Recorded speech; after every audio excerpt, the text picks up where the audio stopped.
മൗലവിമാർ പറയുന്നത് ഈ ചർച്ച കുഫറിലേക്ക് എത്തിക്കുമെന്നാണ്. എന്തിനീ കുഫറിലേക്ക് പറയുന്ന യാതൊരു കാര്യത്തിലും ഞാൻ തർക്കം പറഞ്ഞിട്ടില്ലല്ലോ. ഈ ചർച്ച പ്രോത്സാഹിപ്പിക്കേണ്ടതാണ് എന്നല്ലല്ലോ ഞാൻ പറഞ്ഞത്.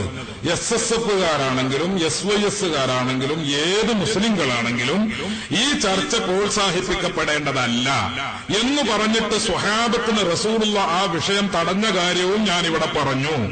പിന്നെ പേരോട് അബ്ദുറഹ്മാൻ സഖാഫി എന്തുകൊണ്ട് ആ വിഷയം ചർച്ച ചെയ്തു? ബിദ്അത്തിന്റെ ആളുകൾ ഇങ്ങോട്ട് ചർച്ച ചെയ്യുമ്പോൾ അങ്ങോട്ട് പറയേണ്ടി വരും. ബിദ്അത്തിന്റെ ആളുകൾ അഹ്ലുസുന്നയുടെ നിലപാട് വിമർശിച്ചുകൊണ്ട് പറയുമ്പോൾ അതിനെ ഗണ്ണിക്കേണ്ടി വരും. ഹുസൈൻ സലഫി അവിടെ ഹദീസിന് അർത്ഥം വെച്ചോ ഇല്ലയോ എന്നതല്ല വിഷയം. അവിടെ ഹദീസിന് അർത്ഥം വെച്ചാലും ഇല്ലെങ്കിലും അദ്ദേഹം പ്രതിനിധാനം ചെയ്യുന്ന പ്രസ്ഥാനത്തിന്റെ നിലപാടുണ്ട്. ഇതാണ് വിഷയം. അദ്ദേഹം ഒരു പ്രസ്ഥാനത്തെ പ്രതിദാനം ചെയ്തുകൊണ്ടാണ് നാദാവൃത്ത് പ്രസംഗിക്കുന്നത്. ആ പ്രസ്ഥാനത്തിന്റെ നിലപാടെന്താണ്?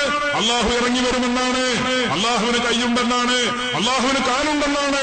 മാത്രമല്ല അള്ളാഹുവിന് രണ്ട് കൈയുള്ളത് ആദ്യം ഒന്ന് വലത്തും മറ്റേത് ഇടത്തുമായിരുന്നു.